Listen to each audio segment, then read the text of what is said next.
সুপ্রিয় কোরিয়ান ভাষার শিক্ষার্থী, ফ্রি কোরিয়ান ল্যাঙ্গুয়েজ সেন্টারে আপনাদের স্বাগতম। ভিডিওটি যদি ভালো লাগে তাহলে অবশ্যই লাইক, কমেন্ট এবং শেয়ার করবেন এবং চ্যানেলটি সাবস্ক্রাইব করে পাশে থাকা বেল আইকনটি প্রেস করে সাথে থাকবেন। আচ্ছা, আপনারা জানেন যে আমরা বেসিকের মোটামুটি অনেকগুলো ক্লাস করে ফেলছি। তো আমরা বেসিকের যে স্বরবর্ণগুলো ছিল, ব্যঞ্জন বর্ণগুলো ছিল, সব বর্ণমালাগুলো শিখছি এবং সেখানে আরো বেশ কিছু বাচ্চিম ছিল, জোড়া বাচ্চিম যেগুলো সেগুলো আমরা শিখছি।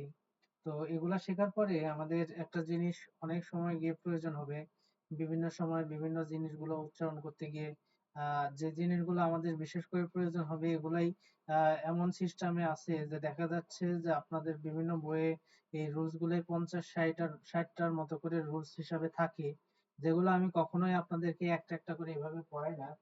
জাস্ট বিভিন্ন জায়গায় যখন একটা পাই তখন সেটা শিখাই দিই। তার পূর্বে আমি আলাদাভাবে যে শেখার দরকার সেভাবে কখনো আমি শিখাই না, কারণ এই বিষয়টা অত্যন্ত জটিল একটা বিষয়, যেটা আমি যদি কখনো আপনাদেরকে একদমই প্রথম থেকে বলি যে 10টা রুলস বা 20টা রুলস এভাবে পড়তে হবে, তখন দেখবেন সেটা আপনাদের কাছে অত্যন্ত জটিল হয়ে যাবে বা এটা মনে থাকবে না। ঠিক আছে, যেমন গ্রামাটিক্যালি রুলস এর মতো।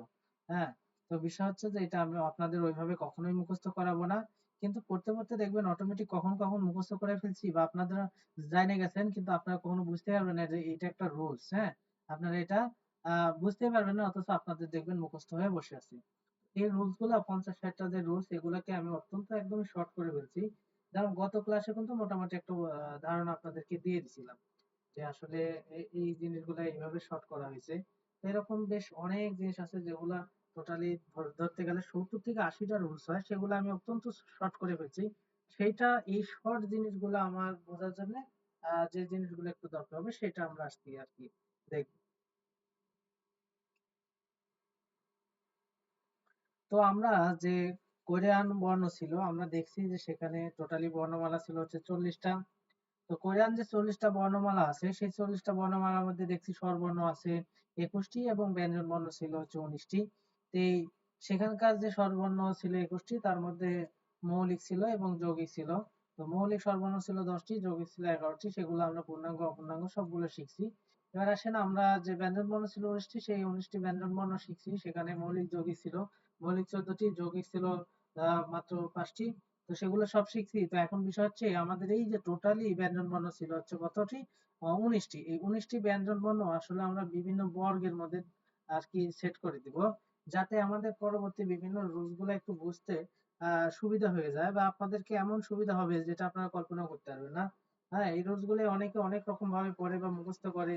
হ্যাঁ, তো এটা আপনাদের ওইভাবে মুখস্থ করতে হবে না, শুধুমাত্র আপনারা যে বর্ণগুলো আছে সেই বর্ণগুলোর নাম যদি সঠিকভাবে জেনে থাকেন বা ওই নামগুলো যদি আপনাদের এখন মনে থাকে তাহলে এটা আপনাদের কাছে পানির মতো হয়ে যাবে। বিশেষ করে নামের সাথে আমি সবকিছু সম্পর্ক একটা রেখে রেখে আপনাদেরকে জিনিসগুলো শেখানোর চেষ্টা করি। তো দেখেন, আমরা যে 19টি ব্যঞ্জন বর্ণ শিখছি সেই 19টি ব্যঞ্জন বর্ণকে যদি বিভিন্ন বর্গের মধ্যে ঢুকাই তাহলে কি হয়, আসলে বর্গের মধ্যে কেন ঢুকাবো সেটা আমি পরে বলতেছি, কিন্তু বর্গের মধ্যে ঢুকানোর নিয়মটা কি সেটা একটু লক্ষ্য করে দেখবেন। নিয়মটা খুবই সোজা। দেখবেন প্রত্যেকটা বর্ণ উচ্চারণ করতে গিয়ে তার শেষ অক্ষরটা যেটা হয় সেটা সেই বর্গীয় বর্ণ। ঠিক আছে, প্রতিটা বর্ণই উচ্চারণ করতে গিয়ে আসলে শেষ অক্ষরটা যা হয় সেইটাই হচ্ছে সেই বর্গীয় বর্ণ। এর আগে এরকমটা আপনাদেরকে একটু বোঝাইছি, আজকে আমরা এটাতে একটু বিস্তারিত যাব। তো খেয়াল করে দেখেন, আমি যদি আপনাদেরকে বলি দন্ত ন বর্গীয় বর্ণ কয়টা আছে, তো আপনারা এই যে 19টি যে ব্যঞ্জন বর্ণ আছে সেখানে আপনারা খুঁজে খুঁজে দেখবেন একটা বর্ণের শেষ অক্ষর আছে দন্ত ন। সেই বর্ণটা আমি একটু লিখি, আপনারা একটু লক্ষ্য করে দেখেন। এই নিউন নামে একটা বর্ণ ছিল, সেই বর্ণটা সর্বশেষ অক্ষর ছিল দন্ত ন, তার মানে এটা একটা দন্ত ন বর্গীয় বর্ণ। ঠিক আছে, এছাড়া আর একটা বর্ণ পাবেন না যে এই 19টা বর্ণের মধ্যে শুধুমাত্র যে মৌলিক 14টা বলতেছি এমন কিন্তু না, পরবর্তীতে যে 5টা দেখাচ্ছি সেই 5টা সহ টোটালি ব্যঞ্জন বর্ণ যে 19টা, সেই 19টার মধ্যে আপনারা এই একটা বর্ণই দেখবেন যেটা হচ্ছে শুধুমাত্র লাস্ট অক্ষর হচ্ছে ন, কারণ নিউন উচ্চারণ করে দন্ত নয়সী হর্ষ দন্ত ন, লাস্টের অক্ষর হচ্ছে দন্ত ন। এই দন্ত ন অর্থাৎ লাস্ট অক্ষর দ্বারা সেটা বর্গীয় বর্ণ, অর্থাৎ সেটাকে সেই বর্গের মধ্যে আমরা সেট করে দেব। তো আমরা বলতে পারি দন্ত ন বর্গীয় বর্ণ শুধুমাত্র একটাই আছে, সেটা হচ্ছে নিউন। তাহলে সেই অনুযায়ী একটু লক্ষ্য করে দেখেন এই নিউন বর্ণটা, তাহলে এই নিউন হচ্ছে দন্ত ন বর্গীয় বর্ণ। আমরা এটা চিন্তা করব যখন আমি আপনাদেরকে কখনো বলবো দন্ত ন বর্গীয় বর্ণ কোনটা, তখন আপনারা বলে ফেলতে পারবেন যে নিয়মটা হচ্ছে দন্ত ন বর্গীয় বর্ণ, কারণ এই একটা বর্ণেরই সর্বশেষ অক্ষর কি, সর্বশেষ অক্ষর হচ্ছে দন্ত ন। তাহলে এটা দিয়ে আমরা আপনাকে একটা উদাহরণ দিয়ে দেখাতেই পারি। যেমন যদি লিখি আন, এই আন শব্দের অর্থ হচ্ছে কি বোঝায় একটু লক্ষ্য করে দেখেন, ভেতরে। আসলে আন শব্দের প্রকৃত অর্থ হচ্ছে ভেতর।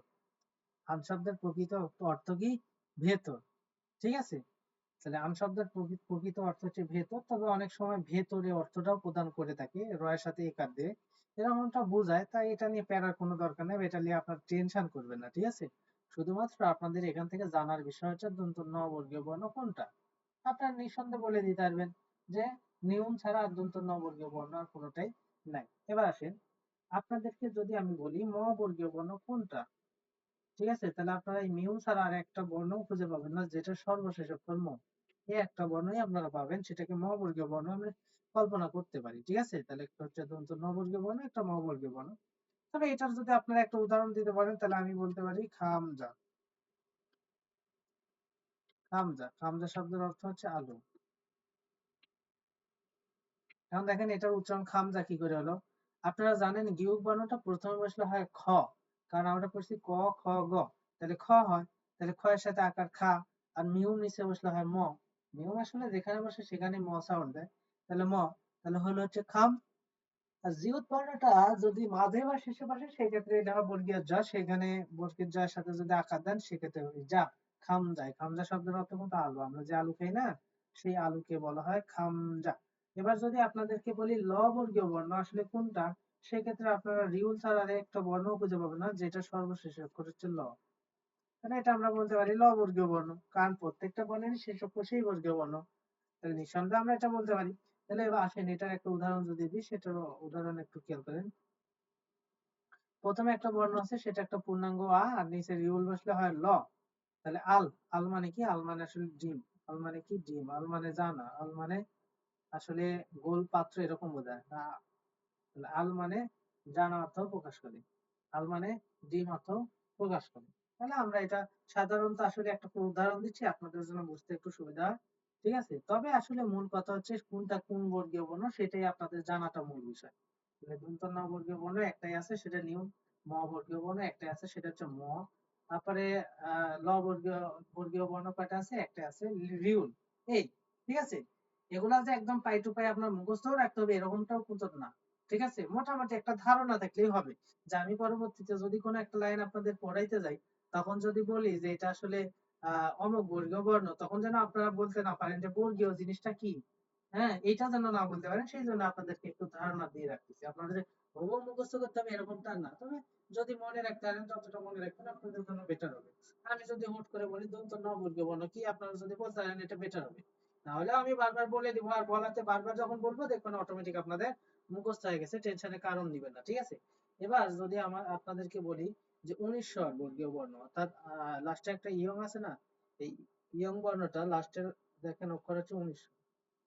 ঠিক আছে, তো সেই অনুযায়ী এটার যদি একটা অক্ষর লিখি বিয়োগের সাথে আকার, তাহলে বিয়োগ প্রথমে আসলে হয় ফ, প ফ ব মানে ফ, ফের সাথে আকার ফা, আর নিচে যদি নিয়ম দিই, আপনারা জানেন নিয়ম বর্ণটা শুধু নিচে বসলেই সাউন্ড দেয়, উপরে কোথাও বসলে সাউন্ড দেয় না, মানে দাম নাই বললেই চলে। তাহলে নিচে বসলে উনিশ দেয়, তাহলে উচ্চারণটা হচ্ছে ফাং। ফাং মানে আপনারা জানেন কক্ষ বোঝায়, কক্ষ।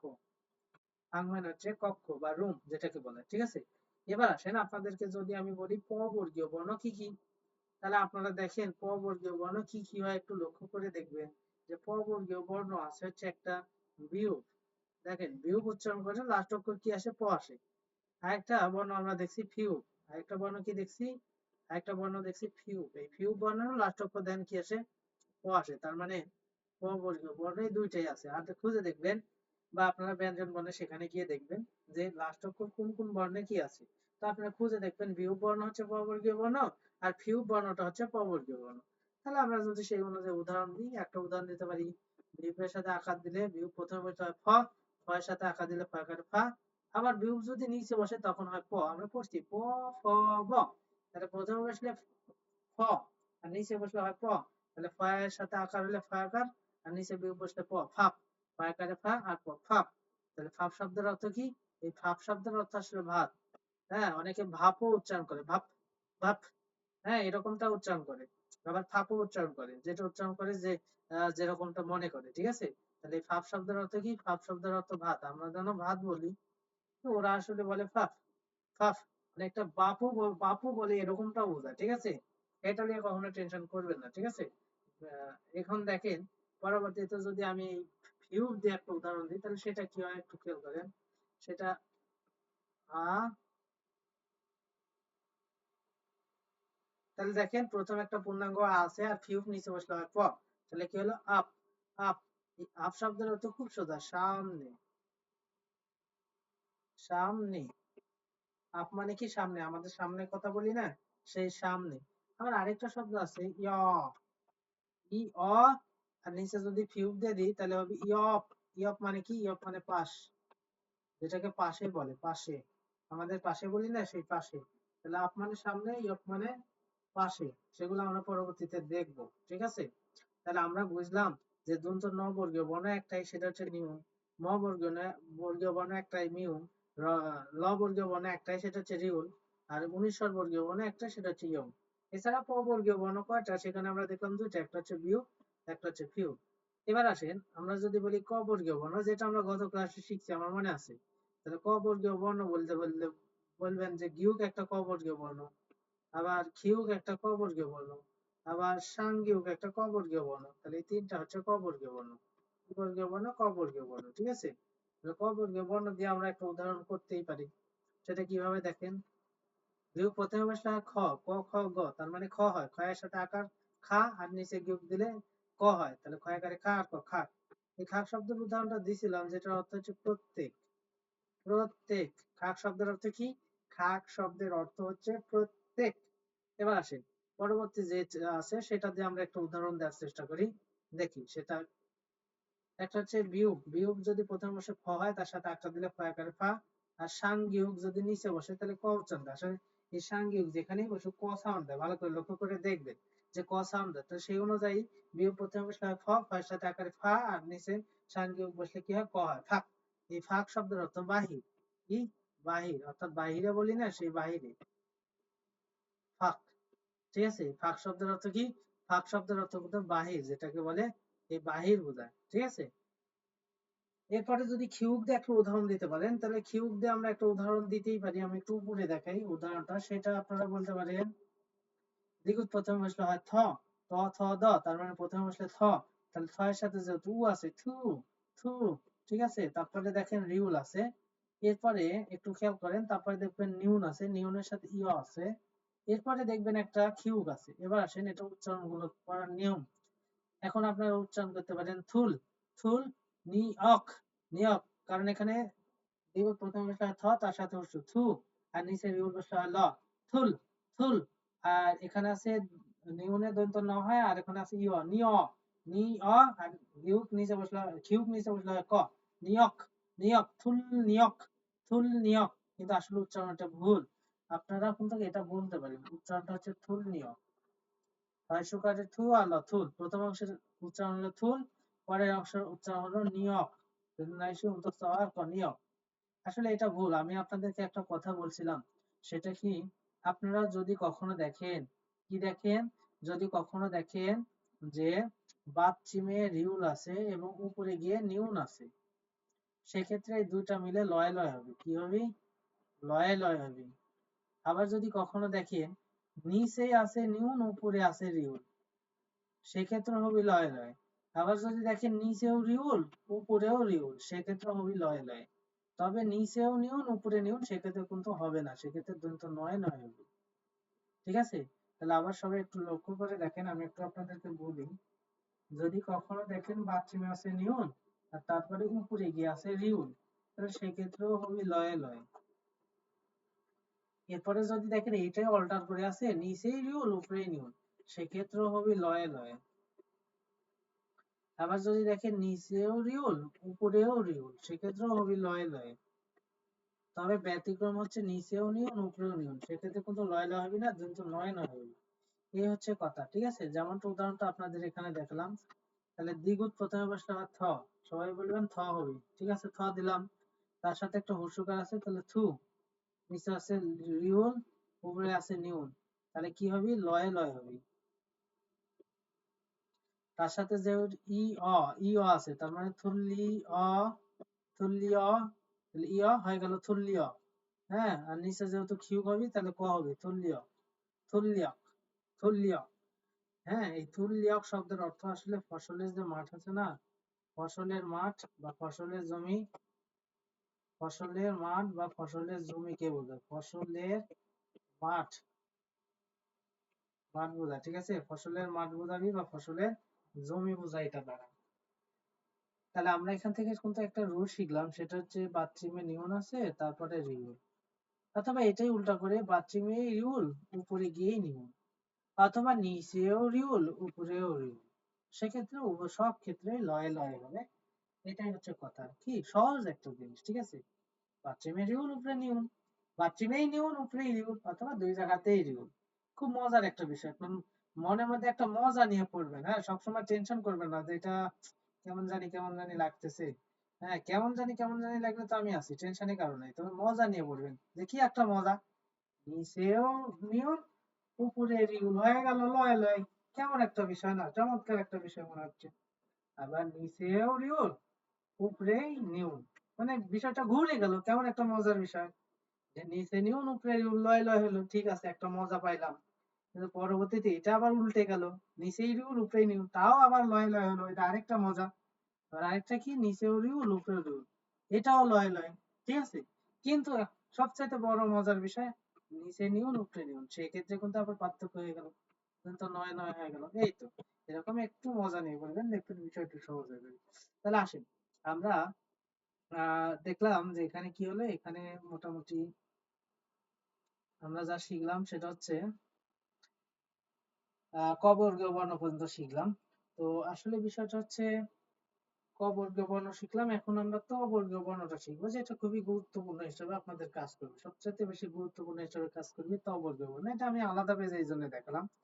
এবার আপনারা বলতে পারেন ত বর্গীয় বর্ণ কোনটা, মেলা বর্ণ আছে। আপনি প্রয়োজনে গিয়ে যাবেন সেই ব্যঞ্জন বর্ণের ওখানে। হ্যাঁ, আপনারা যেখানে ব্যঞ্জন বর্ণ লিখছেন প্রয়োজনে সেখানে যাবেন, গিয়ে দেখবেন সর্বশেষ অক্ষর কোন কোন বর্ণের ত আছে, সবগুলো ত বর্গীয় বর্ণ। যতগুলো বর্ণের সর্বশেষ অক্ষর ত আছে, হ্যাঁ, উচ্চারণ করতে কি প্রত্যেকটা বর্ণই ত বর্গীয় বর্ণের মধ্যে চলে যাবে। তাহলে আমি একটু লিখি। সর্বপ্রথমে একটা বর্ণ দেখবেন, যে বর্ণটার নাম হচ্ছে দ্বিগুণ, উচ্চারণ করতে গিয়ে ত আসে, তার মানে এটা একটা ত বর্গীয় বর্ণ। ঠিক আছে, তাহলে এই দ্বিগুণ একটা ত বর্গীয় বর্ণ। আবার যদি আমি বলি শিয়ত, হ্যাঁ, এই শিয়ত বানানোর সর্বশেষ অক্ষর ত, তার মানে এটাও। আবার যদি বলি সাংশিয়ত, তাও তো ত বর্গীয় বর্ণই হয়।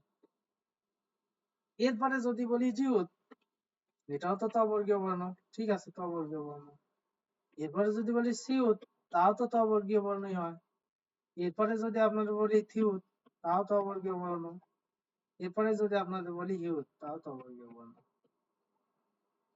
এই, অর্থাৎ এগুলো সবই ত বর্গীয় বর্ণ। তাহলে আমরা ত বর্গ বলতে বুঝবো দ্বিগুতে, বুঝবো শিয়তে, বুঝবো সাংশিয়তে, বুঝবো জিহুতে। ঠিক আছে, আপনারা বলতে পারেন সাংজিহুত, কিন্তু এর মধ্যেও পড়ে। তাহলে জিহুত ধরতে পারেন, আবার সাংজিহুত ধরতে পারেন, সমস্যা নেই। তবে সাংজিহুতের এখানে কাজ নাই, সেজন্য এটা আর কি আমি দেখাইনি। হ্যাঁ, তাহলে একটু কমাই দিই, তাহলে আমরা শুধুমাত্র লিখতে পারি দ্বিগুত, শিয়ত, সাংশিহুতের দরকার আছে, জিহুত, তারপর সিউত, তারপরে বলতে পারেন থিউত, তারপরে হিউত। এই বর্ণগুলো সব ত বর্গীয় বর্ণ। কোন বর্গীয় বর্ণ? ত বর্গীয় বর্ণ। কেন ত বর্গীয় বর্ণ? প্রত্যেকটা বর্ণই উচ্চারণ করতে দেন, দেখেন সর্বশেষ অক্ষর হবে ত, তার মানে নিঃসন্দেহে আপনি বলতে পারেন এগুলো ত বর্গীয় বর্ণ। এটা সবচাইতে আপনাদের বেশি কাজে লাগবে, আর এটা আপনাদের তেমন সমস্যা হবে না যদি বর্ণগুলো মুখস্থ থাকে। আমি যদি আপনাদের একটা বর্ণের নাম বলি, হ্যাঁ, আপনারা নিঃসন্দেহে আমার বিশ্বাস বলে দিতে পারবেন এটা কোন বর্গীয় বর্ণ। দেখেন আমরা একটু প্র্যাকটিস করেই গেলি। দেখেন, আপনাদের যদি আমি এই বর্ণটা লিখি, তাহলে আপনারা বলবেন এই বর্ণটার নাম কি। ধরেন আপনাদের একজনকার ধরলাম এই বর্ণটার নাম কি, আপনি তখন বললেন মিউ। তারপরে যদি জিজ্ঞেস করি তাহলে এটা কোন বর্গীয় বর্ণ, আপনি নিঃসন্দেহে বলবেন ম বর্গীয়, কারণ সর্বশেষ অক্ষর ম। এবার আসেন আপনাদেরকে একটা বর্ণ লিখি, এই বর্ণ। তো এই বর্ণটার এবার আর নাম জিজ্ঞেস করলাম না, বললাম এটা কোন বর্গীয় বর্ণ। তা আপনার মনের মধ্যে তো নাম আছে জিউত, তাহলে আপনি নিঃসন্দেহে বলতে পারবেন যে এটা হচ্ছে ত বর্গীয় বর্ণ, কারণ সর্বশেষ অক্ষর হচ্ছে ত। তাহলে বিষয়টা সবসময় নামের সাথে জড়িত। আপনি যদি এখন এই বর্ণটা দেখে যদি বলেন এটা হচ্ছে জিউত না, এটা হচ্ছে খিউ, তাহলে তখন বললেন ক বর্গীয় বর্ণ। আসলে বিষয় হচ্ছে নামটা যদি ঠিকঠাক থাকে, বর্গ বিষয়টা কোনো বিষয়ই না, আমি যেটা মনে করি। ওই বর্ণটাকে ওই বর্গের মধ্যে ঢুকাই দিবেন। এই কেন এই কাজগুলো আমরা করতেছি জানেন? কারণ প্রত্যেকটা দেখা যাচ্ছে একসময় আপনাকে কি করলো জানেন, একসময় আপনাকে বললো যে এই সিওতের পরে এই জিনিসটাকে অমুক হয়, ঠিক আছে? আবার আরেক সময় যায় বলে জিউতের পরে এই জিনিসটাকে অমুক হয়। যেমন একটু আগে বললাম নিচে রিউ নিউন, উপরে রিউল হলে লয় লয় হয়, ঠিক আছে? তেমনি এগুলা বর্ণের ক্ষেত্রেও কিছু একটু পার্থক্য আছে, সেই জন্য আমি এটা শিখাচ্ছি। তারপরে আবার আপনাকে এক সময় যায় বললো থিউতের পরে এই জিনিসটাকে অমুক হয়, হ্যাঁ? কিন্তু আসলে মূল বিষয় হচ্ছে ত বর্গীয় যে বর্ণগুলো আছে না, এগুলার পরে যদি বসে তাহলেই হয়। তাহলে আমরা কেন আলাদা আলাদা ভাবে শিওর দিয়ে একবার শিখবো, জিউত দিয়ে একবার শিখবো, থিউত দিয়ে একবার শিখবো? কেন শিখবো? এই যে শিখবো না, এই না শিখার কারণেই তো, এই যে শিখবো না, সেটা যেন আমাদের শিখতে না হয়, সেই জন্যই তো আমরা কি করব, সেই জন্যই আমরা বর্গীয় বর্ণটা শিখবো। আসেন এবার বর্গীয় বর্ণ শেখার ফল কি দেখেন। আমরা এখানে বেশ কিছু বর্ণ শিখছি, আপনারা এখানে লক্ষ্য করলে দেখতে পাবেন। এখান থেকে একটু জিনিস আপনারা লক্ষ্য করবেন। প্রথম যে চারটা বর্ণ শিখছি আপনারা একটু ভালো করে লক্ষ্য করেন। ভাই ভাই একটু ইন্টারাপ্ট করলাম। আপনি হ্যাঁ কি বলেন। রেকর্ডিং চালু করছেন? রেকর্ডিং হ্যাঁ, চালু আছে, সমস্যা নাই। যদি চালু নাও ঠিক থাকে আমি ক্লাসটা তো আবার রেকর্ড করব, অবশ্যই আবার দিব। আচ্ছা ভাই, ঠিক আছে। টেনশনের কোনো কারণ নাই, রেকর্ডও হচ্ছে, সমস্যা নেই। তো খেয়াল করে দেখেন আমি কেন এরকম করতেছি, কেন এই বর্গীয় বর্ণগুলো শিখাচ্ছি, একটু পরেই বুঝতে পারবেন, একটু ওয়েট করেন। আসে আমরা সর্বপ্রথম যে বর্ণগুলা দেখছি, এখানে চারটা বর্ণ আমি একটু ইন্ডিকেট করে দিই। এই চারটা বর্ণ, এই চারটা বর্ণ বাদ দিয়ে, ঠিক আছে? এখানে প বর্গীয় বর্ণ আছে, এখানে ক বর্গীয় বর্ণ আছে, আর উপর যা শিখছি আমরা ত বর্গীয় বর্ণ, ঠিক আছে? এই বুঝতে পারছেন? এখন এখানে কিছু মজার বিষয় আছে, বুঝছেন? যেটা আপনারা ধরতে পারেন একটা মজা, আবার ধরতে পারেন একটা জটিল একটা নিয়ম, সেটা তবে আমরা সহজ ভাবে নিব। বা যদি আপনি না পারেন পেরা নেবেন না, এটা অটোমেটিক আমি মুখস্থ করে দিব আপনার, ঠিক আছে? যদি কেউ না পারেন বা মাথায় না ঢোকে, আমি তো বারবার বলবো, তারপরে যদি মাথায় না ঢোকে প্যারা নেওয়ার কোনো দরকার নেই, আমি মাথায় ঢুকাই দিব।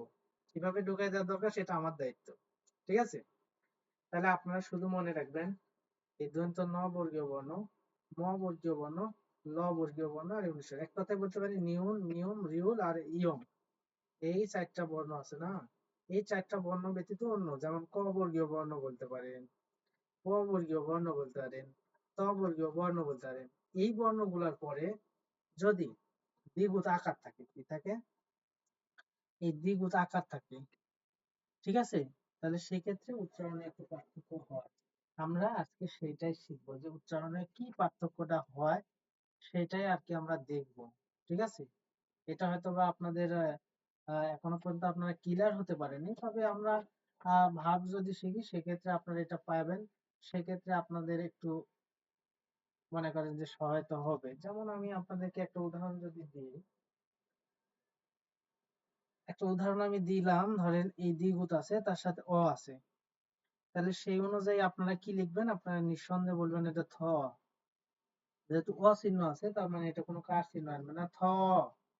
আসেন তারপরে বিয়োগটা যদি আমি নিচে দিই, আপনারা জানেন বিয়োগ নিচে বসলে প হয়, প প ব নরমাল প হয়, তাহলে আপনারা নিঃসন্দেহে বলবেন থপ, থপ। এরপরে আমি আবার একটা দ্বিগুণ লিখলাম, আপনারা জানেন যে দ্বিগুণ শব্দটা মাঝে বা শেষে বসলে ত থ দ, তার মানে দ হয়, তাহলে আমি এটা বলবো থপ দ। তার সাথে যদি আকার দেন তাহলে দ এর সাথেও আকার, থপ দা। আপনারা নিঃসন্দেহে এটা উচ্চারণ করবেন নাকি, কারণ আমরা শিখছি তো যে দ্বিগুণ প্রথমে বসলে থ, তার সাথে অকার আছে, তাই মানে থ। আর বিয়োগটা নিচে বসলে হয় প, থপ। আর দ্বিগুণ মাঝে বা শেষে বসলে দ হয়, তার সাথে যেহেতু আকার আছে, দ আকারে দা, থপ দা। এটাতে কোনো ভুল নাই। এখন বলেন তো এটাকে কি আপনাদের মনে হচ্ছে কোনো ভুল আছে না ঠিক আছে? বলেন। ঠিকই তো আছে, কিন্তু আবার ঠিক নাই। আপনি না বললেন আবার ইয়ার সাথে আবার আকার হইলে আবার কি হয়ে যায়? হ্যাঁ, এই এর সাথে আকার হইলে মানে আমি এই পর্যন্ত যা শিখেছি সেই অনুযায়ী ঠিক আছে, এটা তো কনফার্ম। হ্যাঁ, এটা আমরা কনফার্ম যে আমরা যা শিখছি ইনশাআল্লাহ সবকিছু ঠিক আছে। তবে এই যে বিয়োগের পরে একটু লক্ষ্য করে দেখেন, আমি কি কথাটা বলতেছি একটু লক্ষ্য করবেন। এই বিয়োগ আসলে দ্বিগুণ আকার যে শব্দগুলোর সাথে থাকে না, মানে লাস্টে এন্ডিং এ যায় একদম শেষে, দেখেন এই শব্দের সর্বশেষ অক্ষর কিন্তু দ্বিগুণ আকার। এটা যেরকম এই দ্বিগুণ আকার থাকলে ভাবে নেবেন এই শব্দটা ভাগ। কি? এই শব্দটা হচ্ছে ভাগ। ঠিক আছে? তো খেয়াল করে একটু লক্ষ্য করে দেখেন, এই যে বিয়োগটা আছে না, এই বিয়োগ বাচ্চিমের পরে আপনারা জানেন নিচে যেটা থাকে সেটাকেই বাচ্চিম বলে। এই বিয়োগ বাচ্চিমের পরে যদি দ্বিগুণ পান, দ্বিগুণ আকারও না, দ্বিগুণ আকারও না, যদি খালি দ্বিগুণ পান, তাহলে দ্বিগুণের উচ্চারণ তো সাধারণত হয় দ, কারণ মাঝে শেষে বললে হয় দ, কিন্তু এটার উচ্চারণ হবে ত। কি হবে? ত হবে। তাহলে তাই যদি হয় তাহলে দ্বিগুণের সাথে আকার আছে, তার মানে তা হয়ে যাবে। তাহলে আগে ছিল থপ দা, আর এখন যদি আমি উচ্চারণ করি তাহলে আগের উচ্চারণ তো থপ পর্যন্ত ক্লিয়ার থাকবে, থপ, আর যেহেতু দ্বিগুণ এটা হয়ে যাবে ত, তাহলে তো হয়ে যাবে ত আকারের তা, থপ্তা। দেখেন, আগে ছিল থপদা, এখন হয়ে গেল থপ্তা। ঠিক আছে? এখন এই যে এই নিয়মটা যদি না জানেন তাহলে আপনি তো বারবার করবেন থপদা, কিন্তু আসলে এটা তো আপনি শুনতে পাবেন না, বা এটা তো আপনাকে লিসেনিং এ কখনো কোথাও পাবেন না। তাহলে তাহলে আপনাকে সঠিক নিয়ম তো অবশ্যই শিখতে হবে। তো আবারও বলতেছি, এই বিয়োগ বাচ্চিমের পরে যদি দ্বিগুণ পান, ঠিক আছে, তাহলে দ্বিগুণের উচ্চারণ হয় দ, কিন্তু সেটা দ না হয়ে হবে ত। ঠিক আছে? তাহলে ত তার সাথে আকার আছে, তাই তা হয়ে যাবে। আবার আপনি সহজ ভাষায় বলতে পারেন যে দা থাকে, দ্বিগুণ আকার থাকে না, দ্বিগুণ আকার, তাহলে এই বিয়োগ বাচ্চামের পরে যদি দ্বিগুণ আকার থাকে তাহলে সেটা দা আকারে দা না হয়ে ত আকারে তা হবে। এইভাবে সহজে শিখে ফেলতে পারেন পুরাটা।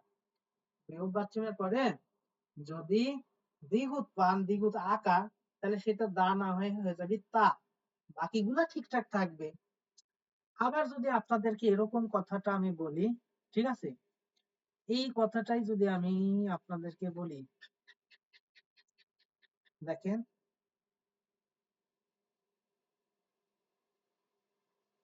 ফিউজে যদি আপনাদেরকে আমি বলি,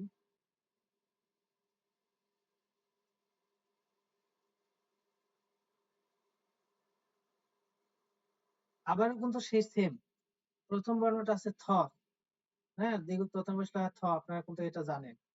তাহলে দ্বিগুণ যেহেতু প্রথম বসলো তাহলে সেটা কি হলো? থপ। আর ফিউব নিচে হলো হয় প, এটা তো আপনারা জানেন থপ, আগেরটাও থপ ছিল, এইবারও কিন্তু থপ। ঠিক আছে? তাহলে এটাও থপ, ওইটাও থপ, ঠিক আছে, দুইটাই থপ। এই থপের পরে আবার দেখেন কি আছে? দ্বিগুণ আকার আছে। তাহলে আগেরটা তো ত আকারে তা হয়ে গেছিল, এবার কি হবে? এবারও ত আকারে তা হবে। এখন দেখেন এই দুইটা রুল যদি আমরা না পড়ে ডাইরেক্টলি আপনাদেরকে বলতাম প বর্গীয় বর্ণ যদি বাচ্চিমে থাকে আর তারপরে যদি দ্বিগুণ আকার থাকে তাহলে সেটা হয়ে যাবে ত আকারে তা। তাহলে দেখুন তো প বর্গীয় বর্ণর মধ্যেই কিন্তু আমি শিখে ফেলছি সেটা বিউপ হয়, ফিউপ হয়। আলাদাভাবে কি আমার দুইটা রুল শেখা লাগলো? নাকি আমি প বর্গীয় কথা বলেই আমি কিন্তু বলে দিতে এলাম, অটোমেটিকই দ্বিগুণ আকার হয়ে যেতে পারে। এখন যদি আপনি প বর্গ না বুঝতেন তাহলে আপনাকে দুইটা রুলস করতে হতো, অর্থাৎ বিয়োগ বাচ্চিমের পরে দ্বিগুণ আকার হলে সেটা তা হয়ে যাবে, দা না হয়ে তা হবে। আবার ফিউব বাচ্চিমের পরে যদি দ্বিগুণ আকার পান সেটা দা না হয়ে তা হয়ে যাবে। তো আমি সেটাকে আরো শর্টকাট করে কি বললাম, প বর্গীয় বর্ণ যদি বাচ্চিমে থাকে তাহলে তারপরে দ্বিগুণ আকার থাকলে কি হয়ে যাবে? তা হয়ে যাবে। দেখেন, এভাবে আমি শুধুমাত্র প বর্গীয় না, ক বর্গ, ক বর্গ আর ত বর্গ, এই বর্গের বর্ণের এই তিনটা বর্গেরই যে কোনো একটা বর্ণ যদি বাচ্চামে পান আর তারপরে যদি দ্বিগুণ আকার পান সেক্ষেত্রে দা না হয়ে হয়ে যাবে তা। শুধুমাত্র ক বর্গীয় বর্ণ যে এমনটা না, ক বর্গীয় বর্ণও যদি পান সেক্ষেত্রেও হবে, ত বর্গীয় বর্ণ যদি পান সেক্ষেত্রেও হবে। এমন কথা বলতে পারেন। তাহলে উদাহরণ তো দরকার, আসেন উদাহরণ দিয়ে আমরা একটু শিখি, ঠিক আছে? তাহলে উদাহরণস্বরূপ আমরা যদি লিখি সেটা হচ্ছে,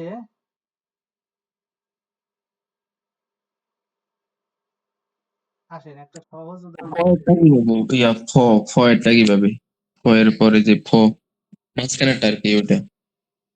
এই ক বর্গীয় ক, এটা খ না ভাই, ক বর্গীয়, ক বর্গীয়। ও আচ্ছা আচ্ছা, আমি তো চিন্তা করতেছি ফ তো আমি কোনো জায়গায় দেখলাম না, এখন ফ এলো করতে আবার। আচ্ছা ঠিক আছে। ক বর্গীয়, ক বর্গীয়। যেমন আপনাদেরকে একটা উদাহরণ আমি দিতে পারি, সেটা উদাহরণটা, ও আচ্ছা উদাহরণটা আসে, ক বর্গীয় যত বলে আসলে ক বর্গীয় একটা উদাহরণ দিই। তাহলে দ্বিগুণ আকার থাকলে কি হয় ভাই? দ্বিগুণ প্রথমে বসলে হয় থ, তাহলে তো আপনি নিঃসন্দেহে এটা বলবেন থ তার সাথে আকারে থা, থা। এখন সাংগিক যদি নিচে বসে তাহলে কি হয়, ক হয়, থাক। ঠিক আছে, এরপরে আসেন দ্বিগুণ আকার আছে। তাহলে দেখেন তো, এই যে নিচে যে বর্ণটা আছে এটা কি ক বর্গীয় বর্ণ না? তাহলে ক বর্গীয় বর্ণের পরে যদি দ্বিগুণ আকার পান তাহলে কি সেটা যা বানাবেন না তা বানাবেন? তো আকারে তা বানাবেন না, তাহলে থাকতা, থাকতা। তো এটাকে আরেকভাবে আপনি বলতে পারেন ছয় আকার কয়ে তো এক আকার থাকতা, কয়ে তো আকারে তা থাকতা। আবার ওই আগেরটা যেরকম আছে সেম ওইভাবে উচ্চারণ করতে পারেন। তো এইরকম ভাবে দেখেন বিষয়টা কত মজার, ভালো করে লক্ষ্য করেন। আমরা প বর্গীয় দ্বারাই কিন্তু দুইটা বর্ণকে শর্ট, দুইটা রুলসে শর্ট করে ফেললাম। এবার ক বর্গীয় বর্ণ ছিল তিনটা। এখন আপনাকে যদি আমি বলতাম এই গিউক বাচ্চিমের পরে দ্বিগুণ আকার থাকলে সেটা হয়ে যাবে তা, খিউক বাচ্চিমের পরে দ্বিগুণ আকার থাকলে সেটা হবে তা, তারপরে যদি বলি সাংগিউকের পরে যদি দ্বিগুণ আকার থাকে সেটা হবে তা। গেল, এখানে তিনটা গেল, আর আগে বিয়োগ দিয়ে শিখলাম দুইটা, পাঁচটা হলো, বুঝলেন? এবার ত বর্গীয় বর্ণ আসেন। এবার ত বর্গীয় বর্ণ এখানে কয়টা আছে দেখেন তো, 1 2 3 4 5 6 7টা। এখন আপনাকে যদি 7টা করে বলতাম এই যে ত বর্গীয় এটার এই দ্বিগুতের পরে যদি আবার দ্বিগুণ আকার পান তাহলে তা হবে, সিয়তের পরে যদি দ্বিগুণ আকার পান তা হবে। তাহলে তো কতগুলা রুলস আপনার শিখে রাখবো। কিন্তু আমি এটাকে আপনাকে শর্ট করে দিচ্ছি, ত বর্গীয় বর্ণ যেটাই থাক তারপরে দ্বিগুণ আকার পাইলে আপনি কি করবেন, ত আকারে তা বানাই দিবেন। ঠিক আছে, এখন আপনার যদি বলি একটা উদাহরণ যদি বলি, দেখেন আপনারা একটা উদাহরণ দেখেন। তেমনি আপনাদেরকে একটা উদাহরণ দিলাম, দেখেন এটা দেখেন আপনাদের কি আছে, এটা আছে সিউত। সিউত প্রথমে বসলে কি হয়, স হয়, তার সাথে যেহেতু আকার আছে সা, নিচে দিলাম জিউত, জিউত নিচে বসলে কি হয়, ত হয়। ঠিক আছে, আমি ত লিখলাম, তারপরে দিলাম দ্বিগুণ আকার। তাহলে দেখুন তো এই জিউত বর্ণটা কি বর্গীয় বর্ণ, ত বর্গীয় বর্ণ। ত বর্গীয় বর্ণের পরে দ্বিগুণ আকার পেলে সেটা দ আকারে দা বানাবেন না ত আকারে তা? নিঃসন্দেহে ত আকারে তা। এই বর্ণটাকে আপনি এইভাবে লিখতে পারেন, ছয় আকার তয়ে ত আকার তা, সাতটা, অথবা সাতটা, ওটাও রাখতে পারেন। এটা তো আপনার কখনো লিখতে হবে না, আপনার মনের মধ্যে আপনি উচ্চারণ করতে পারলেই হবে। তাহলে দেখেন এই যে ত বর্গীয় বর্ণের পরে দ্বিগুণ আকার পেলাম, তাই হয়ে গেল। এবার আসেন আরেকটা শব্দ যদি আপনাদেরকে লিখে দেখাই, বিয়োগ প্রথমে বসলে কি হয়, ফ হয়, তার সাথে আকার ফা। তাহলে আমি লিখলাম ফ আকারে ফা। এরপর দ্বিগুণ নিচে লিখলে কি হয়, ত হয়, ফাত। কিন্তু সেখানে আবার যদি দ্বিগুণ আকার দিই তাহলে কি হয়, আবার ত আকারে তা হয়। কারণ দেখেন এই এটা কিন্তু ত বর্গীয় বর্ণ, বাচ্চিমে যেটা আছে সেটা কিন্তু ত বর্গীয় বর্ণ। তা ত বর্গীয় বর্ণের পরে যদি দ্বিগুণ পান সেটা কি হয়ে যায়, ত আকারে তা হয়ে যায় না? নাকি দ আকারে তা হয় না, ত আকারে তা হয়। মানে এটাই উচ্চারণ আপনি ফ আকার তয় ত আকার তা ফাত্তা এভাবেও বলতে পারেন, আবার এটাও উচ্চারণ করতে পারেন। তাহলে আমি বলতে চাচ্ছি, এই যে দেখেন আমরা বর্গীয় বর্ণটা কেন শিখলাম, এই যে শর্টকাট, ওই বর্ণগুলো আমাকে দেখেন কত হেল্প করতেছে। আমি যেখানে কতগুলা রুলস, এখানে 8টা, ওখানে 3 2 5টা 13টা রুলস পেতাম, সেখানে 13টা রুলস না পারে এক রুলস এর মধ্যে শিখে ফেললাম যে বাচ্চিমে যদি ক বর্গীয় বর্ণ, ক বর্গীয় বর্ণ, ত বর্গীয় বর্ণ, এই বর্ণের মধ্যে একটা বর্ণও পাই, আর তারপরে যদি দ্বিগুণ শব্দটা থাকে তাহলে সেই দ্বিগুতের উচ্চারণ হয় ত, আর ত এর সাথে যেহেতু আকার আছে তাই আকার তা হবে। এই হচ্ছে আপনাদের বর্গীয় বর্ণটা শেখার ফল। এখন বলেন যে বর্গীয় বর্ণটা যে আপনারা শিখলেন, কেন শিখলেন? আর আমি কিন্তু ভাই অরিজিনালি কথা, এভাবে কিন্তু আমি আমাদেরকে কখনো কেউ শিখায়নি। যখনই যে আমি আপনাদেরকে গতদিন গল্প করলাম যে ভাই আমি তো মেলা, মানে এক কথায় রিসার্চের মতো বলতে গেলে, যে আসলে রিসার্চ করে দেখলাম বা ঘাটাঘাটি, আমি যে টপিকই যখনই শিখি, হ্যাঁ, তখন সেটা একটু ঘাটাঘাটি করি যে একজন এইভাবে শিখালো, দেখি তো আরেকজন কিভাবে শিখায়, আমার স্যার এইভাবে শেখালো, দেখি তো ইউটিউব ঘাটে একটু দেখি। এভাবে যখন আমি ঘাটে ঘাটে দেখলাম তখন দেখলাম যে না, বিষয়গুলো তো ঘুরে ফিরে একই, কিন্তু কেন আমি বারবারই শিখবো, আমি কেন সেটাকে শর্ট করে একবারে শিখবো না? বিষয়টা বুঝতে পারছেন? এবার এটাকে যদি আপনি আরো শর্টকাট করেন তাহলে দেখবেন যে ওই যে প্রথমে যে 4টা বর্ণ শিখছি না, একটা হচ্ছে নিউন, একটা হচ্ছে মিউন, একটা হচ্ছে রিউল, আর একটা হচ্ছে ইয়ন, এই 4টা বর্ণ ব্যতীত নিচে যাই থাকুক না কেন তারপরে ত আকারে তা হয়ে যাবে, দ্বিগুণ আকার থাকলে ত আকারে তা হয়ে যাবে। শুধুমাত্র নিউন যদি নিচে থাকে সেই ক্ষেত্রে হবে না, যদি রিউল নিচে থাকে সেই ক্ষেত্রে ত আকারে তা হবে না, মানে যেটা হয় দ আকারে দাও ওইটাই হবে। আর যদি দেখেন মিউ আছে নিচে, আর অথবা দেখেন ইয়ং আছে, এই 4টা বর্ণের কোনোটা যদি নিচে থাকে সেই ক্ষেত্রে ওই দ আকারে দা, দ আকারে দাই থাকবে, ত আকারে তা হবে না।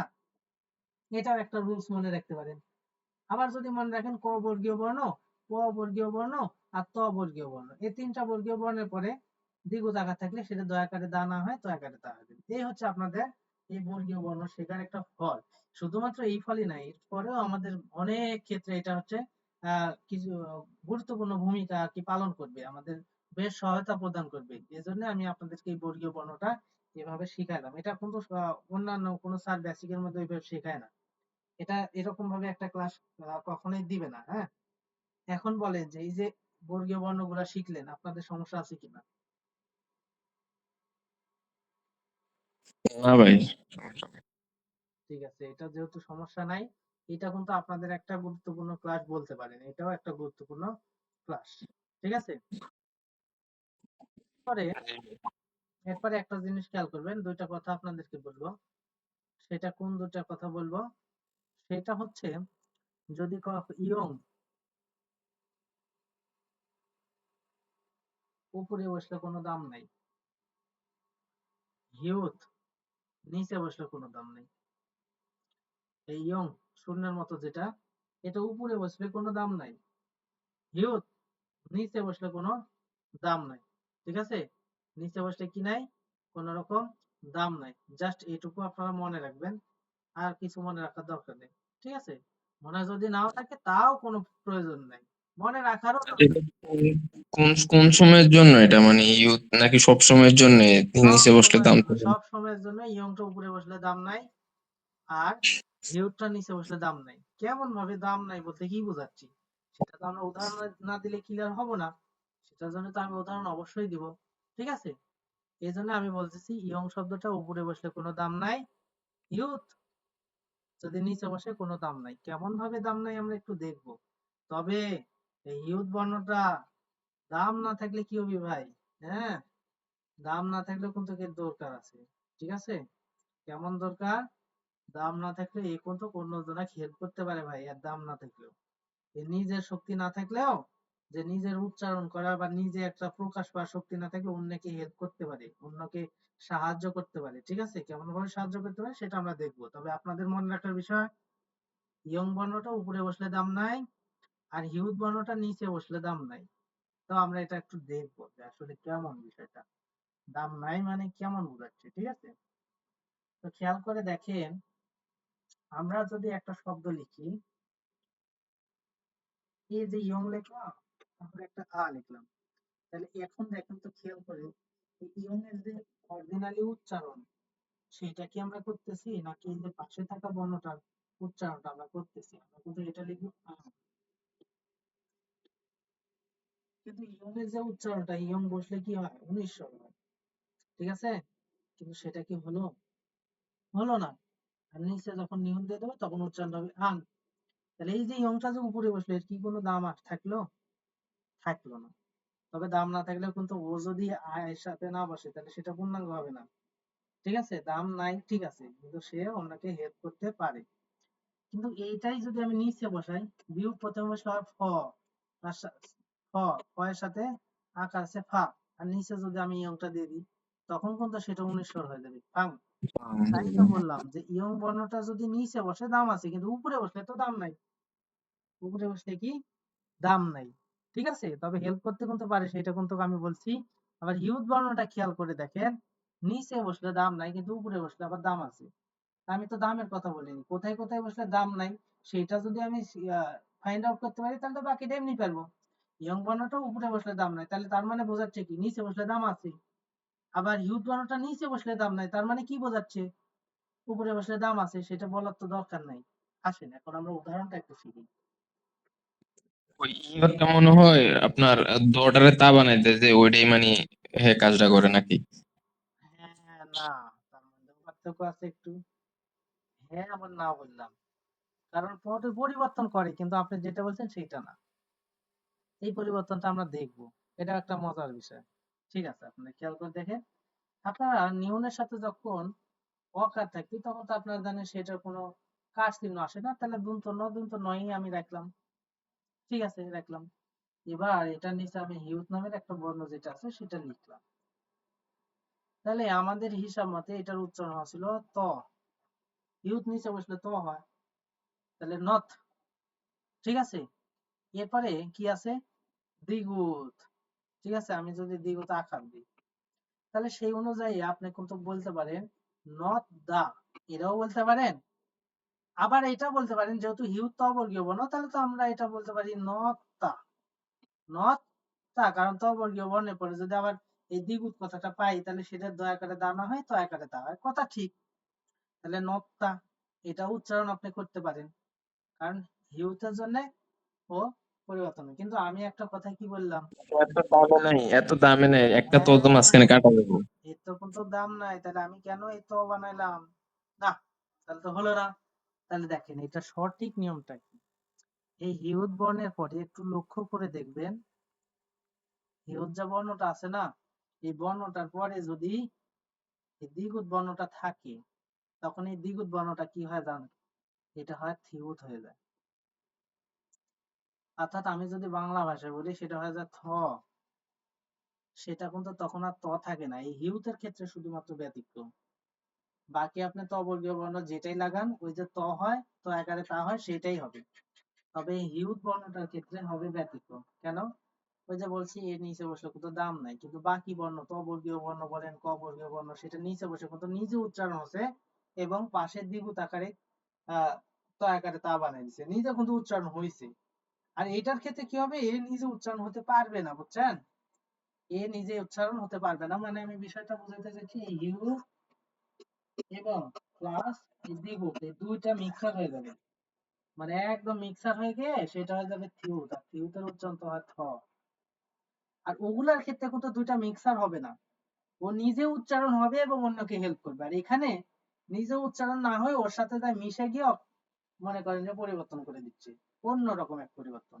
তাই এটা হবে থ, থ এর সাথে আকার থা, তার মানে এটার উচ্চারণ হয়ে যায় ন থা, কারণ নিউনের সাথে অ থাকলে হচ্ছে ন, আর যেহেতু ইউ তার দ্বিগুণ মিলে হয়ে গেল থ, তাহলে থ তার সাথে আকার ন থা। এটা আপনাদের কঠিন লাগতে পারে, যদি কঠিন লাগে বাদ দিয়ে দেন, এটা আপনার মাথাতেই রাখার দরকার নেই, যতটুকু থাকবে এতটুকুই এনাফ, এতটুকুই আমাকে পরবর্তীতে হেল্প করবে। পরবর্তীতে যখন আমি আবারও পাবো, আবারও বোঝাবো, তখন আরেকটু হেল্প হবে।